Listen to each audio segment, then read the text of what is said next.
welcome everybody to episode. Is this 68 already, Bailey? Episode 68 of Everything Teams Phone Live. We've got an amazing guest set up for you today, and today it's all about the contact center. So stay with us. The contact center stuff in Microsoft Teams and Dynamics. It's pretty exciting. We've got an expert on hand to help us navigate through this. But before we do that, introduce him. We're going to go, Bailey. I know you've got some housekeeping stuff that you'd like to take care of. What do you got for us? Yep. As you guys know, this podcast is sponsored by Momentum, where we elevate your business with Microsoft Teams for seamless company-wide collaboration. Now back to you guys for episode 68. All right. Awesome. Thanks, Bailey. Brandon, how are you today, buddy? Man, I was expecting a tagline. Last week we talked about, I always think about the Saturday morning cartoons of batteries sold separately. I'm like, come on, we got to come up with like a little sponsored by and then a little tagline. But that was a good tagline. Bailey did pretty well there. She does tagline. She does fantastic. My brain always goes there. Batteries sold separately. All right, sold separately, something like that. I don't know, but I will say, I what is this? Probably the 6th or 8th episode with our new intro, and I don't get tired of it. It's such a cool intro. It gets you in the mood, right? The little, I get my little shoulders moving. Like it's a pretty good little jingle. I like it a bunch. Gets you motivated. That's right. All right. Well, everyone, thanks for joining us. We're excited to introduce our guest, Chris Goodwill, right from across the pond. It's his evening today. He is definitely staying up late to join us here live on Everything Teams Phone Live. So, Chris, welcome to the show. Hi. Thanks for having me on. Excellent. Chris, I see your polo there. You've got the logos on, stuff like that.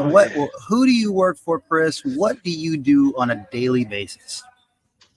So I work for a UK-based systems integrator called Simity. We're pure play Microsoft, and we specialize in Teams, so anything modern work, and then what we're going to talk about today, now into the business application side.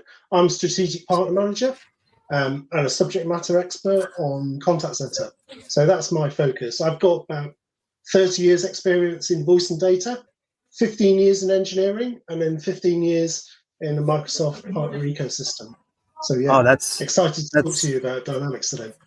What a great sort of roundabout, sort of all-encompassing history and experience sort of set to kind of go build from, right? Because oftentimes if you work with Microsoft partners that are, maybe they've been in the space a long time, they sell licenses, they do that sort of stuff, and voice is a real, like having that background in voice, it's a real sort of asset in today's world now, because you've got Teams, lots of phone stuff going on with Teams, and you've got the contact center that Microsoft's now deploying. So it's pretty interesting when you come with a voice background, because I think it lends to what everyone expects their voice to do, and you just kind of make it happen with all the new bells and whistles, if you will, right? So that's pretty cool.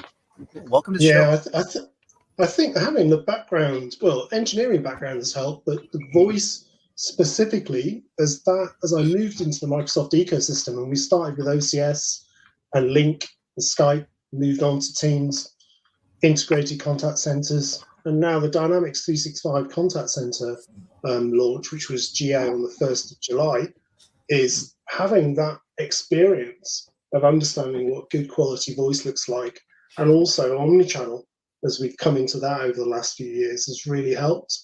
And I do bridge this gap, so I'm kind of technical and I'm commercial, and together with colleagues at Simity, then we're perfectly placed. Modern work partner with really strong voice and CCAS skills.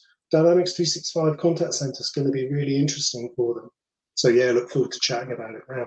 Yeah, I'm just going to chime in on just that background that you spoke about, Chris. On I think the value there is also, and I'm sure we'll get into the details later on, as you're talking to your customers. I imagine a lot of them are on legacy systems, and you're working with them to lift them into this what we'll call the modern work era, around Dynamics and how those calls are going to flow through and then be logically, handled from a Dynamics solution perspective. I know working with our customers kind of in a similar environment, voice is always like the number one holdup. Like, well, how are you going to get? I'm using this vendor over here. I'm using an in-house hardware platform that we host for my contact center, and I just don't understand how you're going to get it into Teams and make it work. And I think having that background is hugely valuable, because a lot of times we'll come to a table where and I'm not going to necessarily say partners, but partners can speak to maybe the Microsoft aspect, but they can't help the customer with the voice aspect. And so there's confusion, there's frustration. So I'll be curious to dive into like your experience of how you work with customers as you transition them and lift them into this modern work. So July 1, sorry, go ahead, Chris.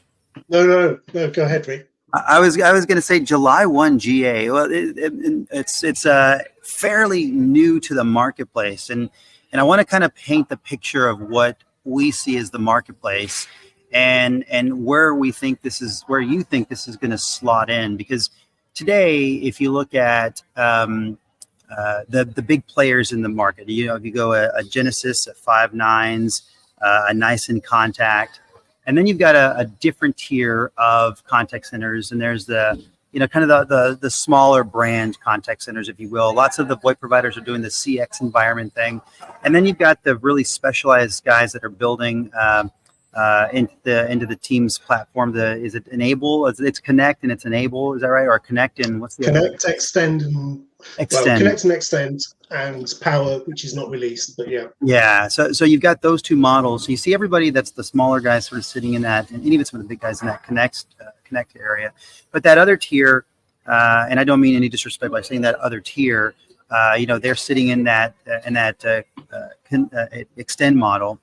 Where do you think this contact center should play? I look at those and I go, those guys don't really necessarily compete, I think, on the big global level where you go Genesis, Five9s, and you can accomplish a lot with them. But I tend to think, and this is my own personal opinion, that those are the big guys in the marketplace. And if you're looking for a massive contact center, those are the guys you go to. But now you've got this Microsoft, this Dynamics contact center, and I'm pretty interested to understand the components and more about it, because I think it's going to play in this big space. What's your thought where this thing is going to land?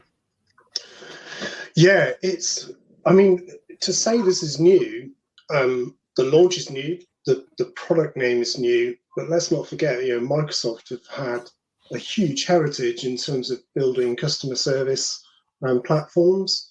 So we can go way back. I think it was the customer care framework, which was then made an add-in for Dynamics 365. And then we saw the evolution into customer service and the omnichannel piece that was added on. So they have got a lot of experience. We've not seen a direct, what I call contact center as a service, CCaaS play from Microsoft, though. They developed purposefully an ISV ecosystem. So what you've described, some of the certified vendors that play across the spectrum of clients. So we work with a couple of those smaller ISVs, and they do scale, but typically they're not in the larger kind of global organizations, although we do have some deployments where they are in multi-region. But Microsoft coming in, really, it's kind of, I suppose it is a bit of a threat to that ISV ecosystem. They've got to see it as a compete now. I think Microsoft are really playing for some of the clients who have Salesforce and ServiceNow and other platforms, but this isn't necessarily a replacement of their existing CRM, and that's the real change. Like when they unhinged it from Dynamics 365 CRM, it's then a much more broader market they can address. So the platform itself is made up of a number of components. So you're leveraging, it's built on Azure, you're leveraging Azure Communication Services. Microsoft acquired Nuance a couple of years ago. So in terms of conversational intelligent voice bot technology, they've got that built in now. Obviously, it interfaces with modern work piece. So in terms of Teams and single pane of vision, being able to communicate with people across the organization, that is there. It draws on Power BI for data and reporting and visualizations. But the final piece, and really I think this is the reason it's taken a while to be launched. I was expecting to see it, like, in fact, I was talking to a colleague earlier, 18 months, 2 years ago, I've been talking about it, been waiting for it, been almost waiting since Link, really, that there'd be a Microsoft offering. And they have got the Teams Queues app, which comes out generally available this month, but that's a lighter version, really, giving some functionality into Teams Premium. But this play, and they've waited for Copilot, definitely.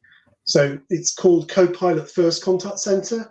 Part of me thinks they should have called it the Copilot Contact Center, because by calling it Dynamics 365 Contact Center, which is a mouthful in itself, it also, the clients and potentially partners, but clients will be thinking there's still that tie into the Dynamics 365 piece, and there isn't. There doesn't have to be. It can be headless, it can be standalone, or it can be integrated with third-party CRMs, and that's really important that customers understand that. This is now something that can play with Salesforce, ServiceNow, SAP, and Zendesk.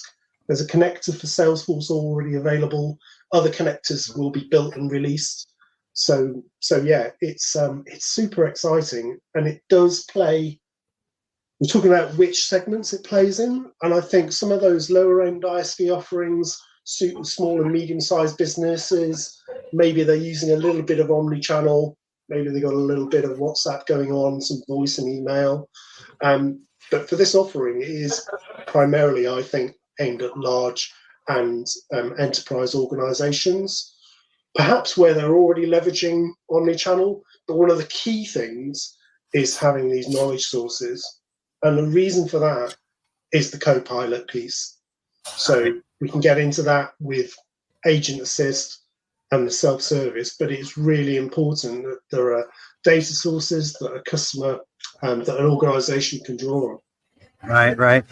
So this is where I was thinking about the name, even the name, just even for me, right? You hit on it exactly. Still having that Dynamics name in there, you kind of go, is it standalone? I know they say it's standalone, but is there a component of it that's Dynamics? So you kind of reiterating, hey, this is a standalone contact center solution. You do not need Dynamics. You can attach it to Salesforce. You can attach it to ServiceNow. And then it has all the components you're talking about, the intelligence, the Copilot piece, I'm sure is the glue that sort of brings it all together now. But having the agent bots, the omni-channel, that was the piece of Teams. When you think about Teams Phone, that's a piece of Teams Phone. You kind of go, where's the omni-channel? Now they just did the click to call. I think it was in July also. The click to call sort of APIs, and so you look at that, you go, okay. I imagine there's going to be some amazing applications that start to come available that deliver that omni-channel experience. But having it in the contact center, I'm excited that Microsoft is offering this, because we do. Our history is we come from a UC company, and we started doing Teams Phone. We were in Operator Connect, and we're starting to serve the global customer base now. And the contact center is something that we've never really focused on. It. We felt like you need to have. I mean, we need to have you, Chris. Like that's essentially what we need to have you on hand to go help customers deploy, right? To go help customers pull the data sources together, pull the information together, help configure and deploy this. If you think about the partners out there, do you think that there's going to be a lot of partners? I'm going to say legacy UC partners, Teams partners, or voice partners. You think that are going to be able to kind of pull this in and create what customers need in that global ecosystem, or is it going to be very, very specialized? I think it's going to be a more specialized play. And the reason for that is we touched on it in the intro, sort of part of my background, some of my colleagues that work at Simity. I think you've got to having strong UC skills in the telephony play. If we go back to the days of Link, when that came out, there were a lot of partners that were just scared. Oh my goodness, it's voice. We don't know anything about voice. It's session border controllers. What are those? What do we do with those? Media gateways. And so at that time, there were, I think, a number of sort of trailblazing partners that succeeded and built those skills. I was fortunate to work in another Microsoft partner where they people there labbed it and really understood it. And as a result, it was a channel. So there were other partners coming to you, either being signposted by Microsoft or just discovering you because you had those skills. I think we're in the same situation. So there are really good partners out there who understand Teams telephony, have direct routing as a service. We have our own multi-tenant platform. We deliver that. But the contact center space has been something that you've really got to build your skills up in and your knowledge. It's not something really that you learn overnight. And having that heritage of understanding how to architect, design, and deploy, not so much the deployment, I think it's the strategic planning and the understanding of how to design the solution, is going to be really pivotal. So it's not just lift and shift now. It shouldn't just be lift and shift. So if they've got voice and they've got some integration with the CRM, great. And that's been possible with ISV solutions. We're talking about now, this co-pilot first approach, whereby the two bits I was going to talk about is kind of you've got two plays for the AI assist here.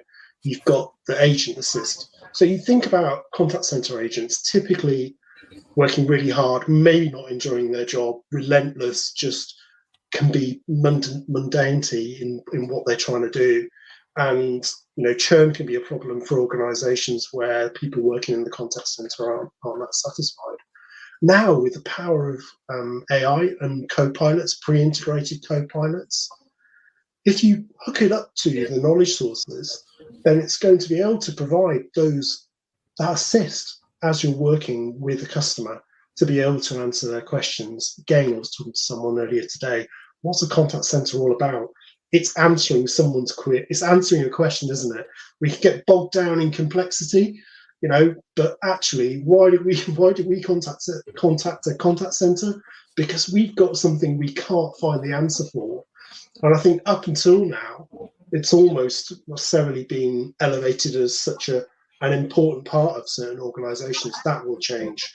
So these empowered agents now are going to have co-pilot that can provide them with links, text, pre-generated. Like we're using Copilot in Microsoft 365, you can use it for email generation, etc. It's going to provide case summarization. So you think about caseworkers in certain organizations where they'll be taking notes and then going offline, unavailable to then type up those notes. All that good transcription stuff is taking place in the platform now and can be injected into, say, a CRM just automatically. That is now going to be a given. So that really changes how things work. Go on. Well, I want to pause on the agent assist part before we pivot to, I think you're going to head to the customer facing side next, is my assumption. But I want to pause on the agent assist because I think it's important to maybe stress what this is doing from we've got partners and customers listening to this podcast to make sure they understand what's going on there.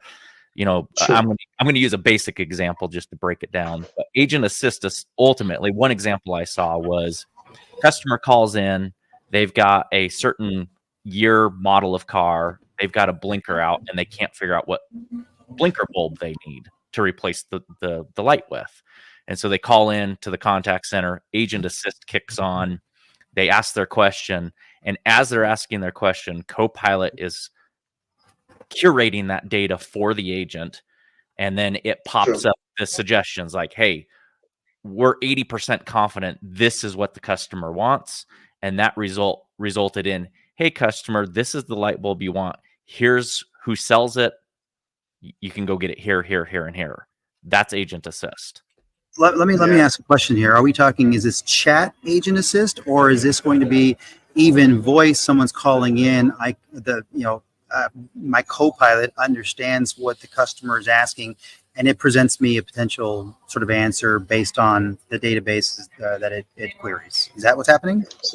So it can be in both situations. We've got, you've got a situation. We're talking about the omni-channel. We've got voice calls coming in, and it can pop suggestions based on that. The two of the SKUs for the product are voice and digital. So it's digital. It's then looking at the chat the web chat, the chat bots, that other side of things, the social media integration. So these prompts can come up depending on what type of omni-channel communication modality the customer's using. Talking about, I am going to start to talk a little bit about the customer self-service bit, but just to illustrate it, the IVR now is going to be intelligent. So it's going to be able to cope with conversational kind of requests. So it's conversational AI, whereby it will listen to your request, it will then hunt for information, it will, using natural language processing, kind of understand things like sentiment analysis and intent. We'll be measuring all of those things, but fundamentally, it will go away and try and look for that information automatically. So this is without a human agent involved now, and try and give the client what they want. The idea is here saying about kind of average wait time, etc. That should disappear, because if you've got an IVR built at scale who can cope with traffic going in, then voice bots should, if architected in the right way, be able to answer most of what customers are asking. So far, we've seen IVRs that are just overly complex, and we end up in a department. I can hear myself saying, I'm really sorry, I took option 4 because I didn't know what else to take. Can you help me? Well, the voice bots, if they're architected in the right way, it's not so much to do with taking these options. It's in plain English, explaining what you want, and then the co-pilot surfacing that information to you. We still will have the situation where there's a handoff. So we go back to the agent assist, really. But what we gain, and one of the pivotal features of this platform, is we gain context and summarization. So imagine you fill in a form, or you do some web chat with an organization. It then needs to be handed over to an agent, okay? So it's handed over to the agent. You repeat yourself again, and you give all the details that you've previously given, because there's a disconnect between those systems. Think about it in this way. We phone up a company. Yes, it's a voice bot, okay? It will sound more human as time goes on. We'll probably still recognize that it is a bot, it's an inscription.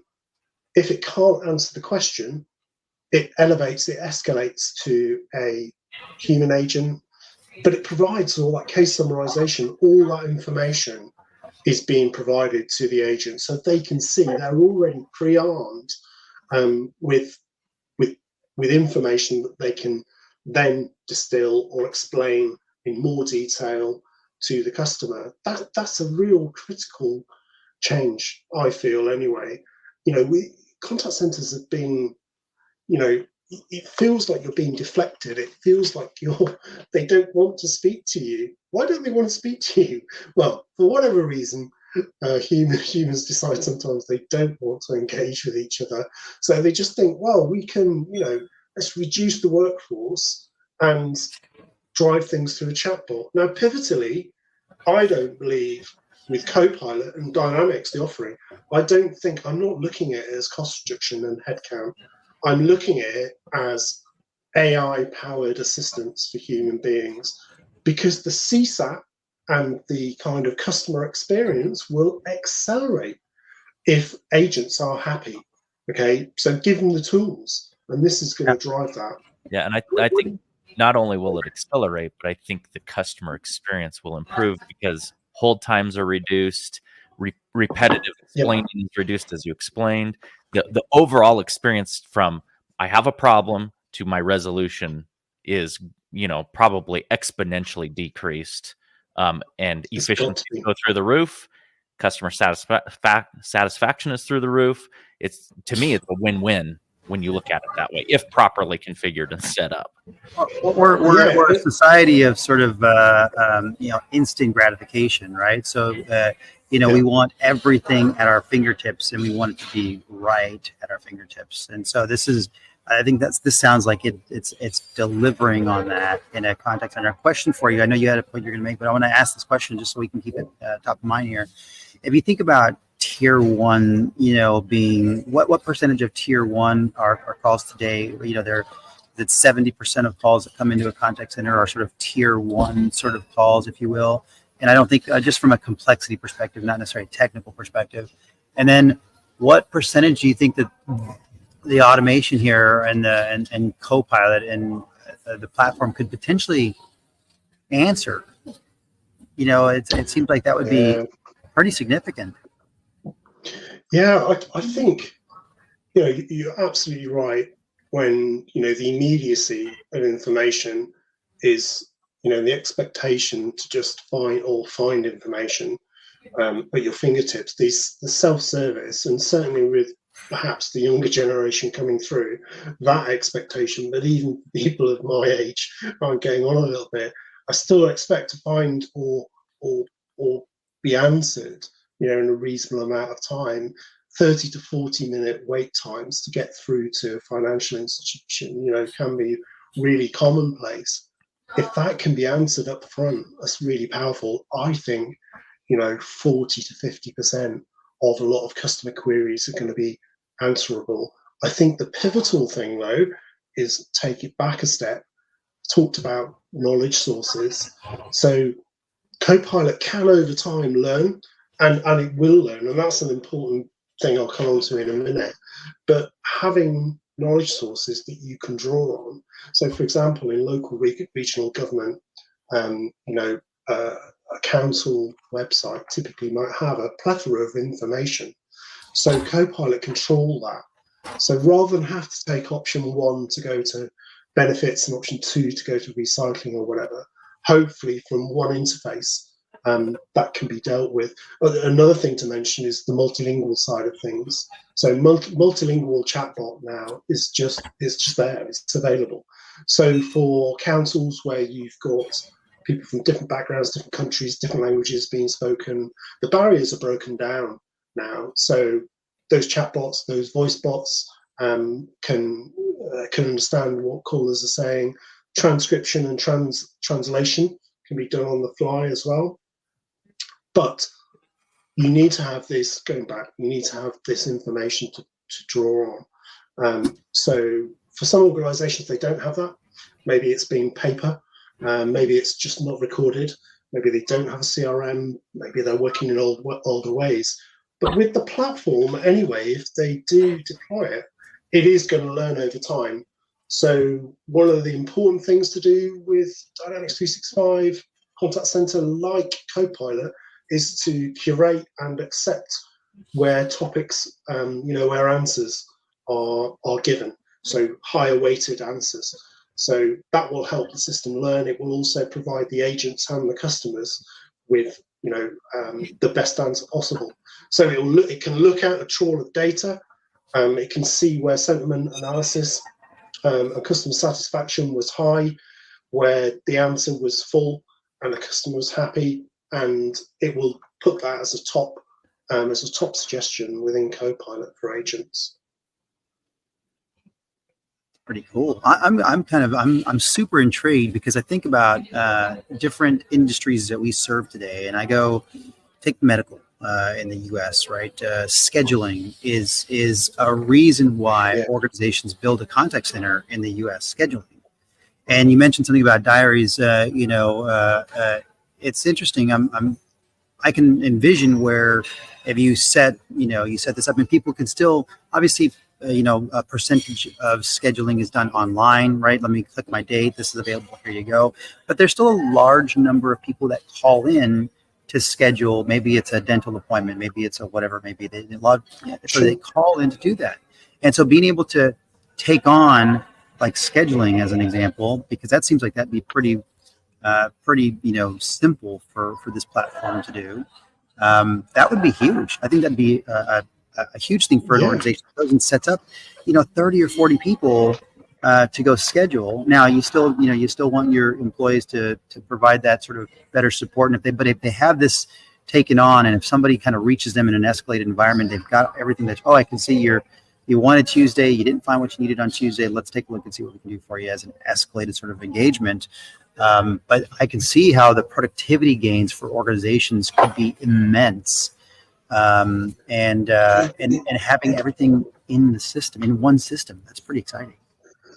Yeah, I think you imagine the example I gave there, or like in a legal organisation, for example, where you've got caseworkers and a long telephone call with a client, and they're taking notes. Like I said, they're taking notes currently manually, or they're handwritten, or they're typing them into a Word document, or whatever they're doing. Now that conversation is going to be transcribed and available like instantly, case summarization, injected into the database, the knowledge source, whether it's Dynamics 365 or it's a third party, and available. If necessary, it could be translated. So in the same way, the need for multiple people doing translation is probably not going to be there in the future. But it's going to create a huge time saving for organizations. If we think about just how we started to work with Copilot, even for myself in day-to-day work, it helps me in terms of content creation. It can generate ideas for me. I reckon I'm saving as an individual 25% of my time is now given back to me to do more complex things. And just to go back to that point, the threat of AI, I really genuinely, maybe naively, but I think this is all about assisting people in the way that they work and giving them the ability then to focus on X, Y, and Z. It will open up capacity. Contact centers are always busy. Okay, we're not going to see a situation where there's 0 people in the queue. It's a quiet day today. There's 3 or 4 calls. They're always busy. So this can only be a good thing in reducing that wait time, like Brandon was saying, average wait time, getting service to people, self-service, helping the agents in this assisted way, and empowering them. The other side of things we've not even touched on yet is I talked about data and reporting. So for supervisors, so Copilot now, that reporting's AI supercharged. So it's going to be looking at trends, providing visualizations using Power BI. It can look at sentiment analysis and CSAT, so they can see in real time what's going on. If necessary, supervisors can reassign to another agent, or they can barge and whisper, all those traditional things.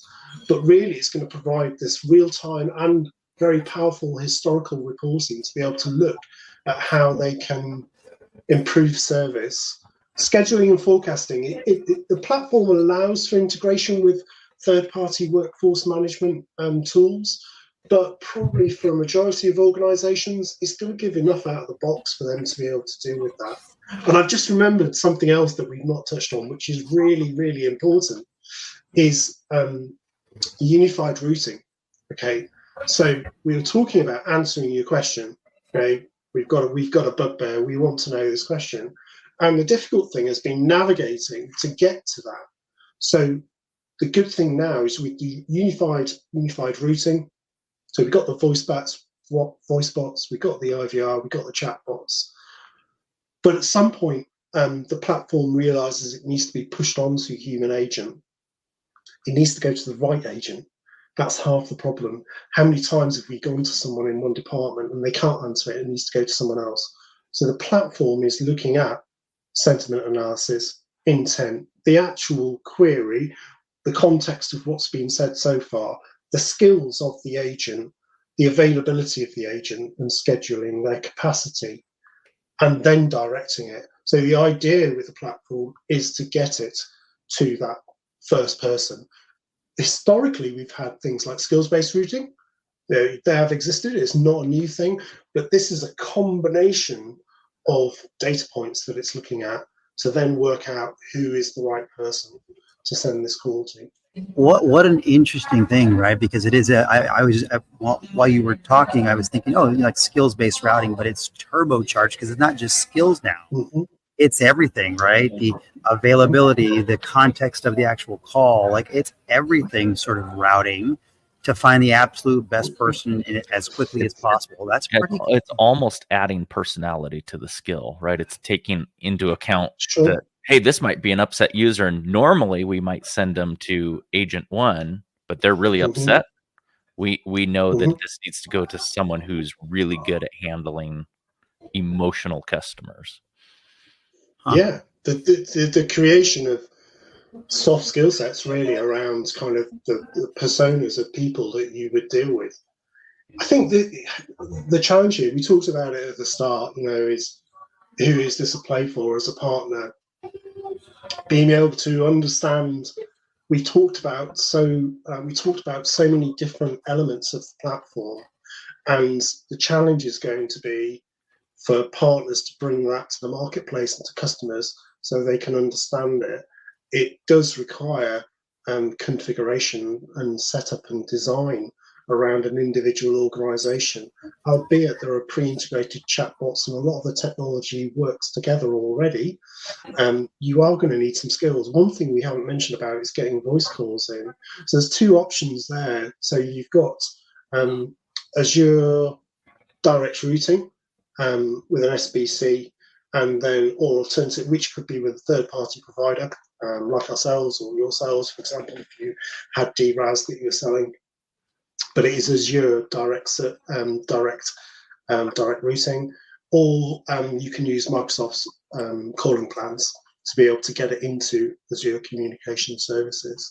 So again, there's bits here where clients may not feel, certain clients with larger scale IT teams may well, kind of bite the bullet and go for it. But I feel that partners are going to really need to provide key consultancy, and there will be in different geos a handful of those who are really good at delivering that. Hopefully, Cynthia of one of those. So yeah.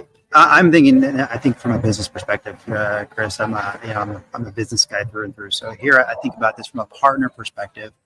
You've got Microsoft pricing, and the pricing is they put pricing right on the website. Here's what it looks like, for the different components, and obviously you get here's the platform, and then it takes a great deal of effort to kind of pull together the information, design it, organize it, implement it, train for it. So there's a whole kind of partner ecosystem that you could tap, again, from a skill set perspective, to deliver on those things.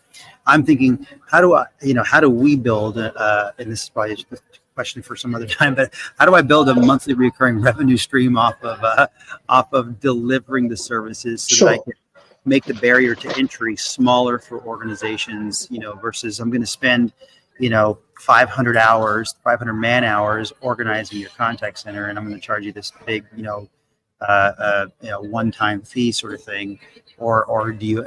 I wonder if that could be broken down and delivered over an MRR. Anyway, that's just my internal thought.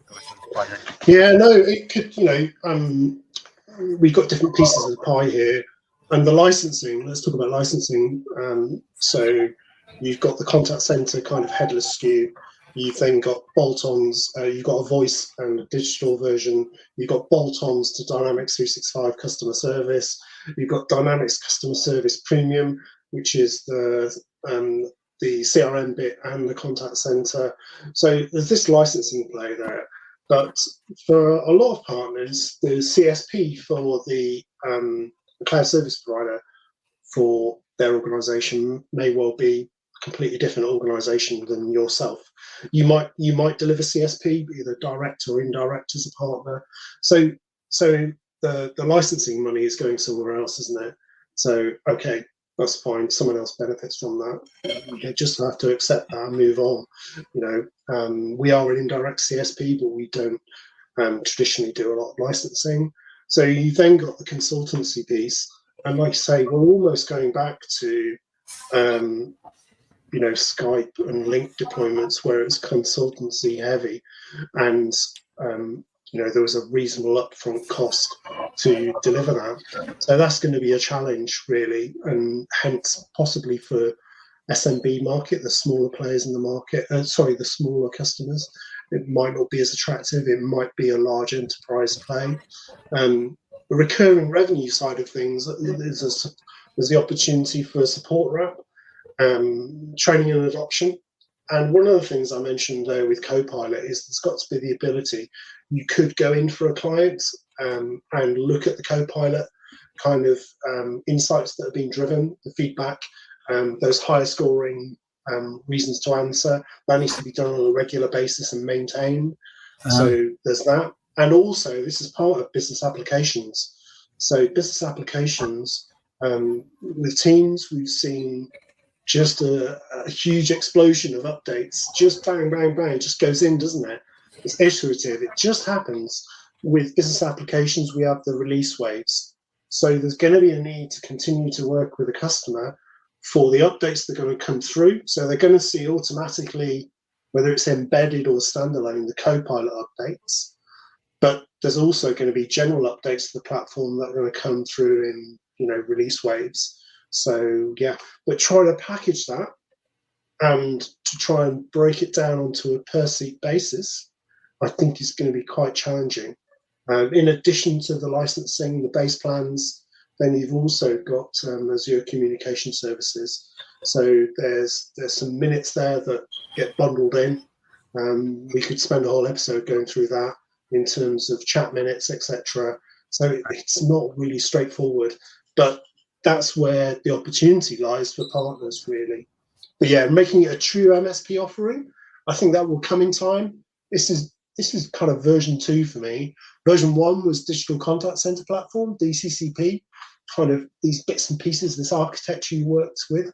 This is more consolidated, and we'll see it get consolidated again. I want to go back to this whole Copilot thing for just a minute, because and you said something a bit earlier about how it's gonna learn, and so it's just now kind of registering. I'm a slow processor, so it's just now registering here. So basically, every interaction is transcribed, every interaction is analyzed. So truly, with the volume of interactions, Copilot or the platform is just going to get smarter and smarter and understand what your customer is saying. It's going to look back on, let's say, the same trouble ticket that comes through from 8 different customers, 10 different customers, and it's going to realize, here's what's actually happening, and here's where we're going to provide, this potential answer. I'm sitting here going, it really is a contact center agent's Copilot. Like, it's such a fitting name, because it really is. Someone that's just going to help them. It's like having your manager who's been there for 10 years, right? Yeah. Kind of in your ear, giving you the right answer. And you're delivering this and keeping that customer centric, engagement at a very high level. So this is really cool. How many? And this is how many, but what's been the most interesting deployment you've seen so far? Now I understand it's very, very new. We're talking, was it July 1 GA? Yeah. So we're still in essentially pre-sale stage with clients. So where we've been talking to them historically, and for a lot of the customers that we're chatting to, they are Dynamics kind of users at the moment. You can talk about different situations where, this is going to play really strong, where there's already an investment. You think about a non-Microsoft telephony, non-Microsoft contact center, non-Microsoft CCaaS, like that's tough. Like, it's a greenfield site, but they're going out, and there are going to be those opportunities where they're on legacy PBX. There's still opportunities for Teams telephony, and they want a contact center, and they want a CRM. So Dynamics 365 Customer Service Premium is going to be a licensing for them, and Microsoft Teams. And Simity often do telephony and contact center combined. It's often the lift and shift. I don't know about you guys, but we see that quite often, that they've got legacy PBX and they've got a legacy CCaaS platform. But you have got customers where they're already invested in Microsoft Teams telephony. They have the enterprise grade licensing. They're using it and collaborating on it already. They have Dynamics 365, or it could be another CRM. So they have these data sources, and they're looking at switching out their CCaaS platform. This is where it's going to play really strong. If a customer isn't really kind of data centric at the moment and has these knowledge sources to draw on, then it's a higher investment, I think, in terms of price point, to be able to gain those benefits. I think we'll see things change over time. It is BizApps play at the moment. Maybe it will merge into another version of Teams. Some of that functionality will be in Teams Premium, for example. But at the moment, it's a distinct offering. So yeah. Right, One of Brandon, the things I was just going to say, you were just talking about kind of learning, and that is really important. Think about an agent starting in a new company and what they need to learn and how long it takes for them to learn that. Okay, it can be months. It can be you've got people who are so skilled and know an organization. It could be like a couple of years for them to really truly understand that. You've got an agent sits with a new agent or a supervisor with an agent to train them. Okay, this is going to blow that onboarding process out of the water. It won't be 3 to 6 months. It'll be a very short period of time. And Copilot will essentially act as that replacement for another agent or another supervisor helping them. right. So that will be a good thing. I think churn rates within contact centers, I think we'll see those. They'll come down, CSAT will go up. And, potentially there's reskilling and upskilling for contact center agents themselves. The contact center shouldn't be just viewed as the customer service bit as well. There's a whole range of different back office and different departments. That's one of the things we often talk to customers about. So it's not just who are the people answering the phones to citizens, for example.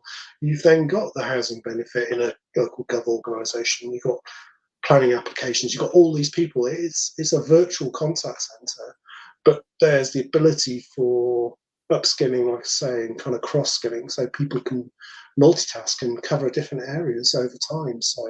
So yeah, but that knowledge piece, if you think about the overhead to a business of onboarding someone new and then the churn rate and losing them within a year, you see that change. So I've got this thought bouncing in between my ears. Yeah. I'm trying to figure out how to get it out and make it make sense. Because it's kind of a question for you, Chris, but I got to socialize this somehow. So you've got Copilot, which is obviously everyone knows that's the buzzword for everything Microsoft right now. So you've got an enterprise, maybe they've adopted Copilot for the enterprise piece, right? So like Rick and I, for example, we have Copilot, we use it. We're seeing the huge value and what it's doing for us. Do you see that as maybe a big driver that helps customers start to look at Microsoft's contact center product because they can now associate, Copilot. So that's a question, part of the question. The second question is, how does the contact center Copilot, or does it integrate with the back office workers like you and I?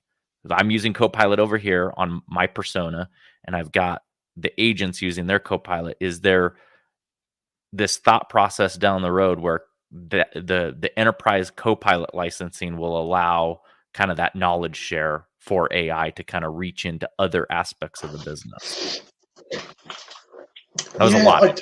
It's a great question.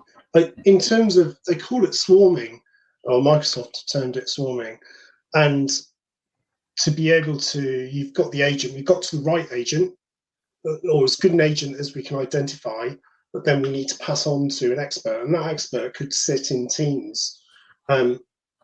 What I don't know, Brandon, it's a great question. What I don't know is if they are not licensed for, obviously you're going to be able to draw them into the conversation, but that Copilot information, the Copilot summarization, etc., is that going to be available for the Teams user to be able to see, in their Copilot? Now, at the moment, it's essentially kind of, you've got Copilot in service, Copilot for service, as well as the Copilot for M365, etc. So I don't know whether that's gelled up. So that's a question for me to take away, actually. In our demo lab.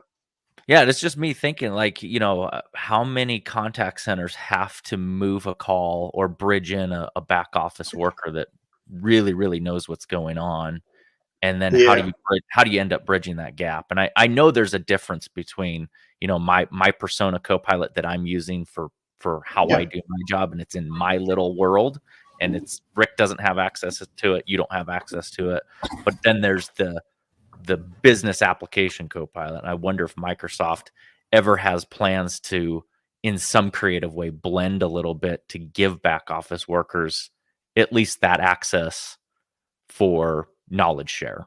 Wouldn't that be just like a simple sort of transfer of a summary that you've got, and you're like just sending it over Teams to the person you're sending it to, as an example? If you need to do that manually, you just kind of take the chat and shoot it over.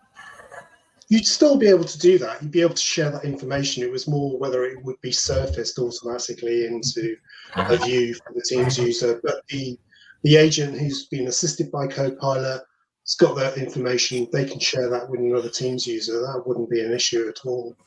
But I mean, some of the the ISV kind of offerings at the moment, they do have that capability, so you can license for all users, or even have unlimited users to their platform. But those back office users might not be the front-facing agents driving the omnichannel and particularly the voice calls, but allowing the back office to be able to use the broader features of the CCaaS platform. So yeah. I just thought I did go to the website here and just take a look at some notable things here. So the Dynamics Contact Center, just kind of website to show the audience here where this is at. If you're an enterprise, taking a look at it, right here, you pop over there and you can see what the screens look like and walk through some of this stuff. What's your favorite component here, Chris? Let me stop that. What's your favorite component of this? I think it's got to be so you talked about the acquisitions and acquiring Nuance and their AI-powered kind of IVR technology, and that's been embedded in this and essentially superpowered. And I think, having those voice bots who can really kind of understand what you're asking for, hopefully you don't repeat it 3 or 4 times, and then be able to surface that information, that kind of self-service bit for me is like pivotal. I think it'll be super important, and people will come to expect it more and more. It'll be a real differentiator, I think, in the marketplace. We talk about AI as a differentiator, whereby if you adopt it, particularly for organizations with Microsoft Copilot, you look at the statistics and how we all know, the 3 of us on this call know how much time is saved by Copilot. So you think about this as an offering, you think about the time saving to an organization driving a contact center, it's huge. And also it's got to have a positive effect on customer satisfaction and customer experience. Like customer journey is really important, super important. And I'd argue up until now, we've had a bit of a disconnected architecture. You can do things with this, and you bring in this chatbot, and you even call recording. It can be separate call recordings in this platform as well. You maybe use visualization or data, like a reporting software separately. This is really pulling things all together. And I think it is a really pivotal place. Satya mentioned it in his recent keynote. He called it out. So it's got to be on their game plan to really push and develop this product. So I think we'll see that. And it won't be, there'll be some big updates. They're going to go with release waves, but yeah, it's going to be a super exciting product in the marketplace.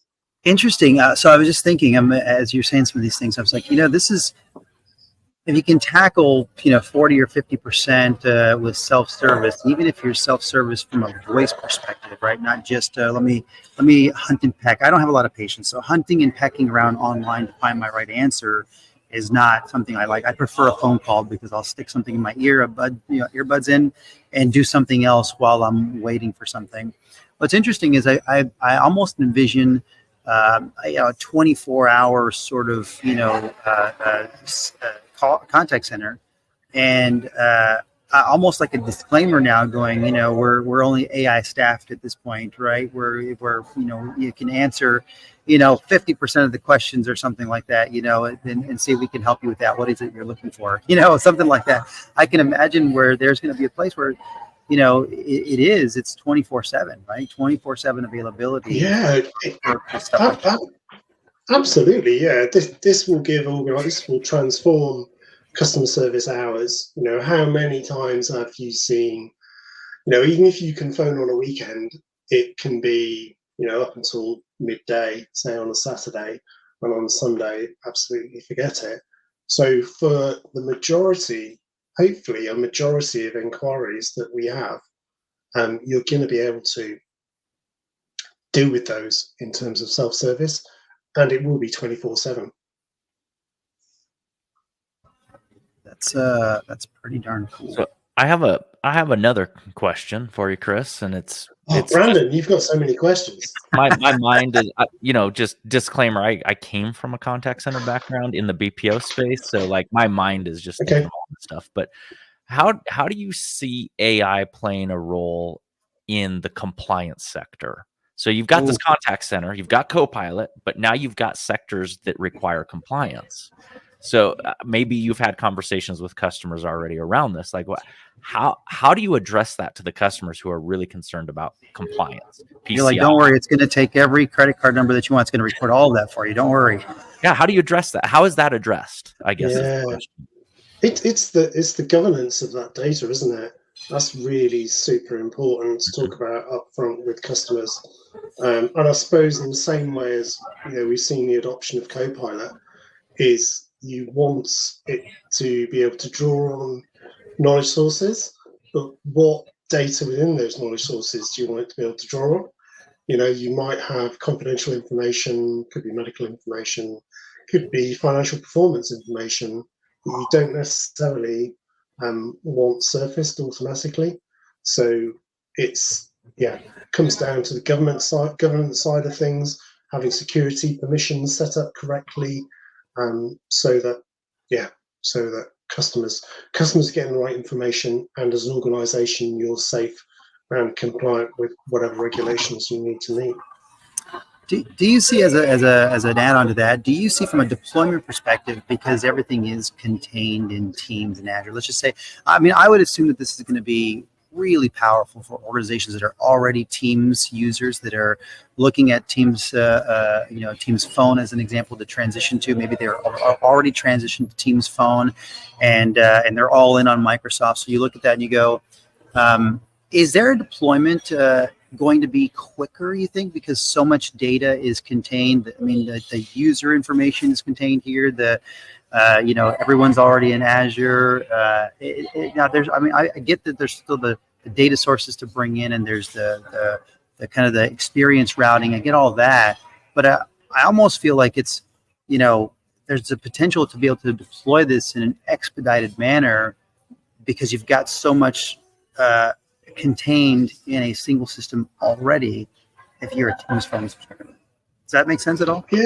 Yeah, absolutely. Yeah, like we said towards the start, really, is, for customers who are invested or investing in Microsoft technologies across the stack, then this will drive efficiencies for them, rather than having the disparate systems. You can have these, having the third-party connectors for data, I think, was just a barrier that, and maybe Microsoft were trying to, through digital contact center platform, acquire more Dynamics 365 CRM seats, and they realized that they needed to open it up. But having all of your data within Microsoft, Microsoft partner, I've got to say, it's a good thing. Some customers will be turned off by that. They won't want that. But the efficiencies it's got to drive have got to be huge.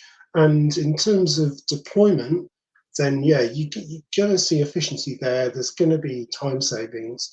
I think at the moment, the bit that's going to take the time is actually the initial consultancy piece. I think that's we've got ISV contact centers that can be deployed in matters of kind of minutes and hours, actually, to spin things up. This is more complex, but it's the consultancy piece around understanding the customer journey, which bits of the omni-channel knowledge sources, what's the goals of the organization? What fundamentally contact center strategy needs to be tied to the business goals. And so that bit up front, that discovery and kind of envisioning, vision and value piece. If you think about, at the moment, there isn't a funded workshop from Microsoft. There's the CRM one. There will be. It sounded like it was going to come in September. So we've got our eyes out for that. We've already built our own, like a briefing, and then like a 3-day engagement to be able to kind of get to grips with a customer and their environment. But yeah, for people who are invested in Microsoft, this is a no-brainer.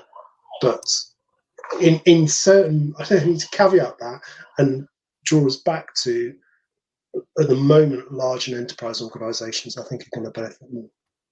Yeah, I mean, I see this, and this is what's nice about it is, again, you've got, if you're invested in Microsoft and you're heavily, you need compliance and you're skeptical, not skeptical, but you know, all these organizations, when you're dealing with these larger guys, it's a deep dive into the security components, and it's a deep dive into, data storage. It's a deep dive into all these components before you engage with the customer, right? Having Microsoft be the I'm not going to call it single source, but nearly the single source is pretty darn cool. I think another thing to think about is the reliability and scalability is there. We have, in my time in UC, then there have been platform, outages do occur, don't they? But I think, one thing that should bring confidence to customers is that it is built by Microsoft. It's built to work. It shouldn't be a case of iterative bug releases, bug fixes rather. It should be a platform you can rely on and will fundamentally do what it's designed to do. So yeah. Good stuff. Brandon, what do you got, buddy? I know we're at the top of the hour, Chris. We're wrapping up. I got one more softball question, hopefully, for you, and we can end on that. So it has to do with, this kind of, from a Microsoft contact center perspective, I hear a lot of buzz. It's Copilot first, which I think this conversation has kind of verified that. How do you see? Well, maybe I'll back up before I ask the question. In my mind, contact center has very traditionally been let's give a conduit for our customers to reach us. And then it kind of became this buzzword around CX, customer experience.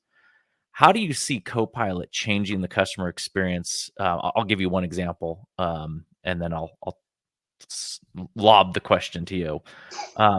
Rick and I talk about this all the time, that, it's, maybe it's flipping, and it's now we're going to go meet the customer where they're at, right? Where did they start their journey? Is it the website?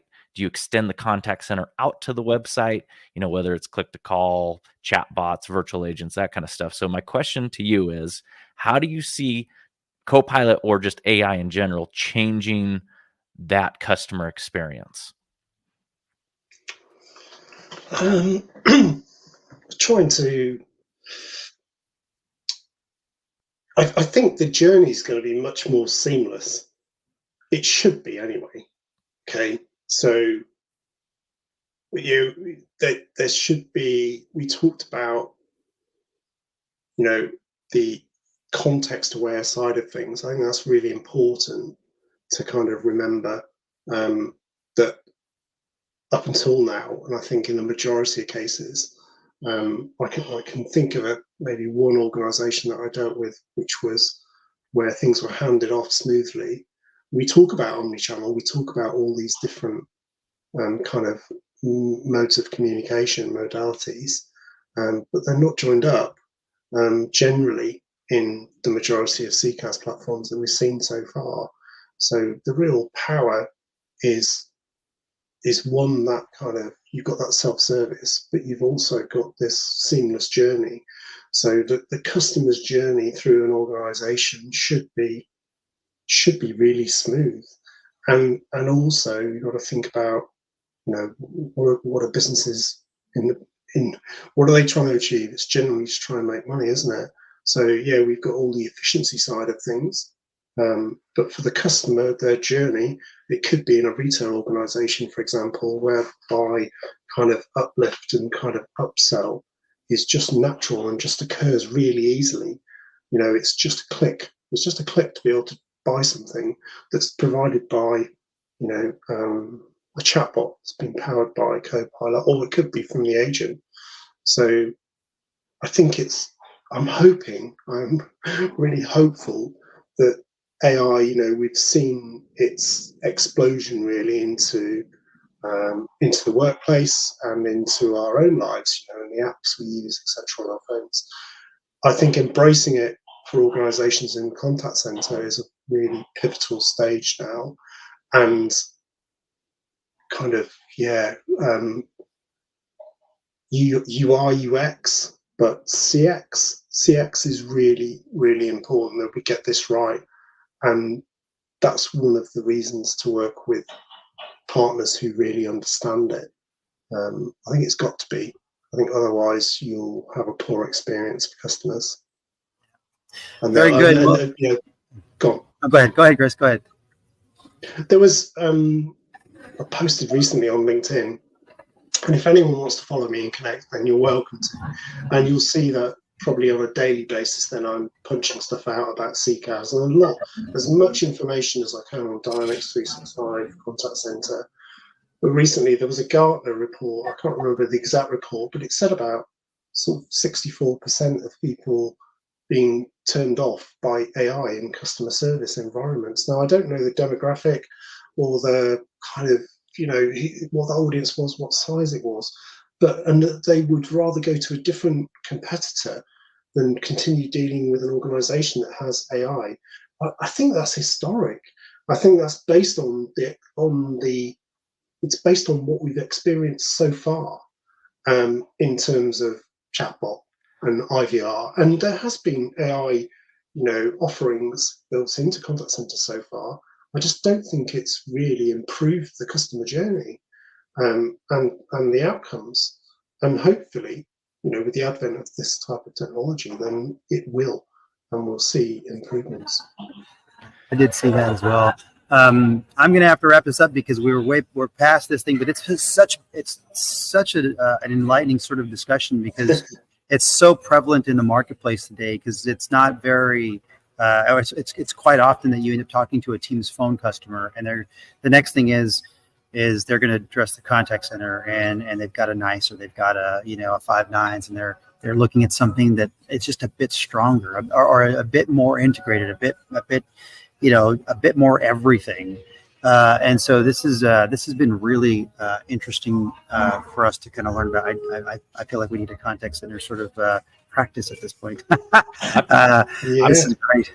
I feel like we need another episode with Chris, because the whole journey of chatbot is a whole episode in itself. I mean, you could go down, open box on that one. Well, we'll go buy some licenses and we'll go put a demo sort of thing together, Chris. And maybe we come together and we kind of work through, just kind of show stuff online the next time around. We'll just go pull that together, and then we can just kind of hunt and peck on a call. I think that'd be pretty fun to go through and see and show people what it looks like. Sounds cool. Thank you very much for your time. It has been a Pleasure. great discussion. So again, thanks so much. And Chris from Simity, we're going to put your contact in the chat down below. So you guys have questions, we'll continue to answer the questions. I know they're going to pop in. And then stay tuned for next week. Next week, we're going to have Microsoft on. It's Miguel Conteguera. I hope I said that right, Miguel. He's going to be joining us on Everything Teams Phone Live. I think it's episode 69. Bailey, did I get that right, Bailey? Is it 69 or is it 70? 69. 69. So Miguel will be joining us. So please join us for that. Once again, everyone, thank you so much. And Chris, thank you very much for your time. We appreciate it. Have a pleasant evening. We will catch you later. Thanks, Rick. Thanks, man.